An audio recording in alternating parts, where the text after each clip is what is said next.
최근 선거관리위원회 채용 비리가 전국적으로 불거지면서 국민적 공분을 샀는데요. 이 도내 공공기관들에서도 채용 과정을 둘러싼 위법, 부당 사례가 적지 않은 것으로 드러났습니다. 송원일 기자가 보도합니다. 돌봄 서비스 등 다양한 사회 서비스를 제공하는 공공기관인 제주도 사회서비스원. 이곳의 한 간부 직원은 지난해 자신의 배우자가 팀장급 채용에 지원했는데도 이 사실을 알리지 않은 채 채용 과정에 관여했습니다. 공직자 이해충돌 방지법에는 사적 이해 관계자가 직무와 관련이 있는 경우 신고하고 회피 신청을 하도록 돼 있습니다. 그러나 이 간부 직원은 신고를 하지 않았고 배우자는 최종 합격했습니다. 문제가 불거지자 제주도 감사위원회는 감사를 벌이고 위법 부당하게 소관 사무를 처리했다며 이 간부 직원에 대한 중징계 처분을 요구했습니다. 그러나 징계 결과는 감봉 3개월, 감사위원회의 요구와 달리 경징계가 내려진 겁니다. 중징계로 올리기는 과실 여부나 이런 것들을 고려를 해서 좀 감경을 할 수 있다는 부분은 있습니다. 그래서 인사위원회 결정이었습니다. 감사위원회 처분이 부당하다고 판단되면 재심의를 신청해야 하는데도 지키지 않았습니다.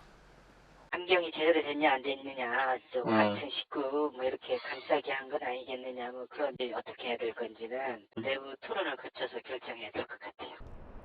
다른 공공기관의 채용 과정도 문제가 많습니다.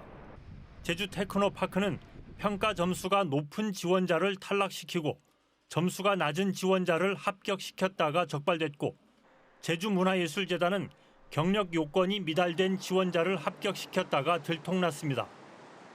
이처럼 도내 17개 공공기관의 2021년도 채용 과정에 대한 감사위원회 감사 결과 39건의 문제가 적발돼 심각성을 드러냈습니다. 높은 투명성과 공정성이 요구되는 공공기관의 채용 과정이 불법과 편법으로 얼룩지면서 대책 마련이 시급해졌습니다. MBC 뉴스 송원일입니다. 어제 제주도 내 한 초등학교 체육관에서 한 학생이 공간을 분리하는 장비에 매달린 채 천장까지 올라갔다가 떨어져 중상을 입었다는 소식 전해드렸는데요. 이 해당 학교에서는 사고가 나기 이전에도 학생들끼리 리모컨을 조작했던 것으로 드러나 예견된 사고였다는 지적이 나오고 있습니다. 홍수연 기자입니다. 사고가 난 초등학교 체육관. 체육용구 보관실 출입문에 학생 출입을 금지하는 안내문과 쇠사슬이 걸렸습니다. 하지만 이 같은 출입 제한 조치는 사고 발생 이후에 이뤄졌습니다. 사고 당일 분리막을 조종하는 리모컨은 용구실 선반에 있었고 제한 없이 용구실에 들어온 학생들이 리모컨을 조작하다 사고가 났습니다. 리모컨 창고가 있거든요. 근데 어떻게 해서 이제 애들이 그거를 만지게 된 것 같습니다. 그래서 총체적으로 관리 부실이죠. 추락 사고가 난 당일은 학생들의 건강 관리를 위해 정규 수업 시작 전 운영되던 체력 교실의 마지막 날이었습니다. 그런데 해당 체력 교실에서는 사고가 나기 이전에도 학생들끼리 리모컨을 조작했던 것으로 드러났습니다. 첫날부터 이 리모컨 관리는 학생들에게 맡긴 겁니까? 지금 파악되기로는 애들이 그렇게 했었다고 하는데 그런 것 같습니다. 지난주에도 그렇게 했었다라고 하니까. 또 사고는 담당 교사가 등교 시간 자신의 반 학생들을 살피려 자리를 비운 사이 발생했습니다. 학생 안전 관리를 위한 인력 운용에 사각지대가 있었던 만큼 점검이 필요하다는 지적도 나옵니다. 운동기구의 조작이라든가 이런 부분에서 더욱더 유의가 필요하고 선생님이 아이들의 교육활동에 늘 함께 할 수 있는 근무 여건이나 학교 내 상황을 만드는 것이 더욱 필요하지 않나 이렇게 생각이 듭니다. 한편 해당 학교는 사고 이후 잠금 장치가 있는 보관함에 리모컨을 보관하도록 조치했습니다. 제주도 교육청도 같은 장비가 설치된 학교 31곳에 미흡한 점이 발견되면 조치를 요청할 계획입니다. MBC 뉴스 홍수현입니다. 6년 전 교통과 소방 대책 때문에 서귀포 도심의 한 주상복합 아파트 건축이 불허됐었는데요. 그런데 지난주 한 건설업체가 서귀포시에 다시 건축 허가를 신청했습니다.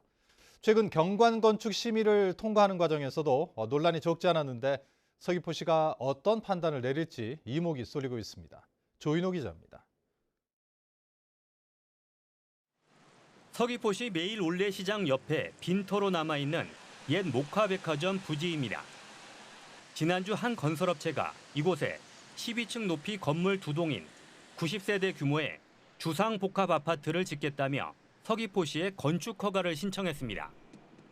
문제는 이곳과 연결되는 서귀포시 중정로가 편도 1차로밖에 안 된다는 것입니다. 서귀포시는 지난 2017년 교통 체증이 우려되고 소방차 진입도 어렵다며 건축 허가를 불허했습니다. 사업자는 이후 4차례나 건축 허가를 다시 신청했다 취소하는 과정에서 세대 수를 대폭 줄여 교통량을 줄였고 소방 대책도 보완했다는 입장입니다. 소방서하고 건축허가 들어갈 때마다 협의 과정을 거쳐가지고 이 단지 내에 소방도로도 다 만들고 진출입 관계, 소방차가 여기 와서 비상대기 할 수 있는 공간까지 다 확보해가지고 완벽하게 처리하고 있습니다. 하지만 석 달 전 경광건축심의 회의록을 살펴보면 소방 대책에 대한 논란은 완벽하게 해소되지는 않았습니다. 한 위원이 굉장히 사람들이 많이 모이는 공간이고 이런 시설이 하나 더 가중돼 안전성이 명확히 확보돼야 되는데 사업주는 의지가 전혀 없어 보인다고 지적하자 위원장도 어차피 소방에서 다시 봐야 하는데 자신이 보기에는 완벽하게 통과하기 쉽지 않다고 답변합니다. 하지만 자신들이 너무 오래 봤다며 사업주 측 생각을 하면 이 정도면 되지 않겠냐고 위원이 물러서자 위원장은 소방 부분은 소방부서에서 검토하는 걸로 하자며 원안 동의로 통과시켰습니다. 결국 전문가들도 소방 대책에 대한 판단을 서귀포시에 맡긴 가운데 서귀포시는 건축 허가에 대한 교통과 소방 등 관련 부서 협의를 시작해 어떤 결과를 내놓을지 주목됩니다. MBC 뉴스 조윤우입니다. 4.3 트라우마 치유 포럼이 오늘 제주시 아스타호텔에서 열렸습니다. 이번 포럼에서 한홍구 성공회대 교수는 과거 청산 없는 민주화의 결과 국가폭력 피해자를 혐오하고 조롱하는 문제가 발생했다며 가해자의 민낯을 알리는 역사의 재판이 필요하다고 주장했습니다. 또 국가폭력 2차 가해에 대응하기 위해 지역 공동체가 연대해 피해를 공유하고 서로를 치유하는 치유의 공동체가 필요하다고 말했습니다. 제2공항 강행저지 비상도민회의가 주민투표 실시를 요구하는 피켓 시위를 시작했습니다. 이들은 제2공항 기본계획안에 대한 제주도의 의견 제출을 앞두고 주민투표 촉구 긴급행동에 돌입한다며 제2공항 건설 여부는 도민이 직접 결정해야 한다고 주장했습니다. 제주도가 이달 말까지 제2공항 기본계획안에 제주도와 도민의 의견을 국토부에 제출할 예정인 가운데 비상도민회의는 매일 2차례 제주도청 앞에서 피켓 시위를 이어갈 계획입니다. 성매수 의혹을 받고 있는 강경흠 도의원이 더불어민주당에서 제명되면서 무소속 신분으로 변경됐습니다. 어제 더불어민주당 제명이 확정된 강 의원이 무소속으로 변경되면서 제주도의회는 오늘부터 더불어민주당 26명과 국민의힘 12명, 무소속 2명과 교육의원 5명으로 소속 정당이 변경됐습니다. 한편 제주도의회는 강 의원에 대한 별도의 징계 절차를 진행하고 있습니다. 부동산 경기 침체의 여파로 제주 지역 지방세 징수액이 줄어들고 있습니다.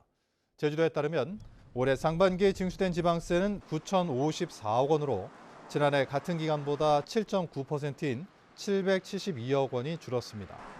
특히 부동산 거래 감소로 취득세 징수액은 22%나 줄었고 경기 침체로 지방소득세도 5.6% 줄어 올해 지방세 징수액은 금융위기 이후 14년 만에 전년보다 감소할 것으로 예상되고 있습니다. 제주에서 교통 혼잡이 가장 심한 제주시 노영 5거리에 입체 교차로 설치가 추진됩니다. 제주도는 노영 5거리에 지하 차도를 만들어 신호등이 없는 입체 교차로를 설치하기 위해 올해 하반기에 용역을 발주할 예정입니다. 제주도는 사업비가 500억 원이 넘어 국비 지원이 없으면 사업 추진이 어려울 것으로 보고 대도시권 교통혼잡 도로 개선 계획에 제주도를 포함시키는 도로법 개정을 정부와 국회에 건의했다고 밝혔습니다. 서귀포시가 산림훼손 혐의로 한 유명 테마파크를 자치경찰에 고발했습니다. 이 테마파크는 축구장 4개 면적에 달하는 3만여 제곱미터의 산림을 허가 없이 훼손한 혐의를 받고 있는데 추가 훼손 여부도 확인 중입니다. 서귀포시는 수사 결과에 따라 토지주에 원상복구 명령을 내릴 계획입니다. 건설노조 제주지부 관계자 4명이 재판에 넘겨졌습니다. 제주지방검찰청은 채용 강요와 공동 공갈 등의 혐의로 구속된 건설노조 제주지부 전현직 간부 3명과 불구속 상태로 조사를 받은 현직 간부 1명을 기소했다고 밝혔습니다. 한편 이에 대해 민주노총 제주본부와 건설노조는 정당한 노조 활동을 불법으로 매도하고 있다며 반발해왔습니다. 대형 공사장의 소방시설에서 위법 행위가 무더기로 적발됐습니다. 제주도 소방안전본부는 5,000제곱미터 이상의 대형 공사장 19군데를 표본 조사한 결과 10군데에서 21건의 위법과 부당 행위를 적발했다고 밝혔습니다. 위법 행위는 임시소방시설 미설치 6건, 소방시설업 미등록 4건, 불법 도급 3건 등이었는데 소방본부는 13건은 형사 입건하고 8건은 과태료를 물렸습니다. 제주 지역 신혼부부들이 전보다 더 많은 빚을 지고 결혼 생활을 시작하는 것으로 조사됐습니다.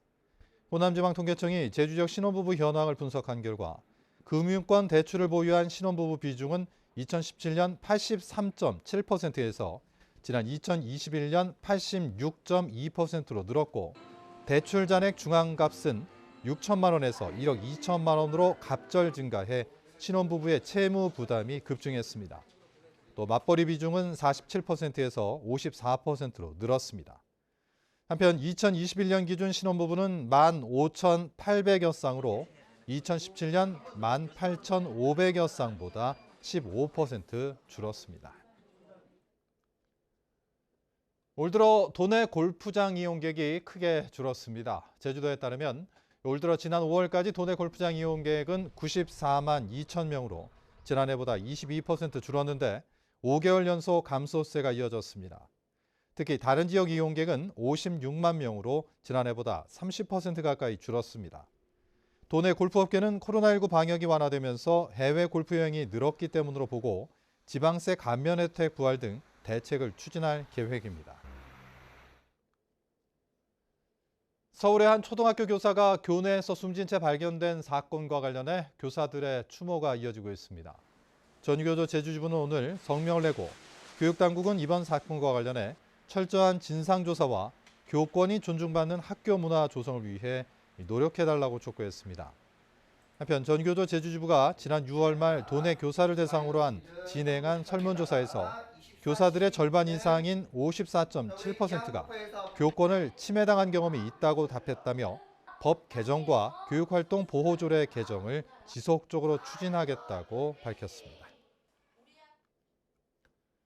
제주지방법원 제2형사부는 미성년자와 성관계한 혐의로 불구속 기소된 30대 공기업 직원에게 징역 1년 6개월을 선고하고 법정 구속했습니다.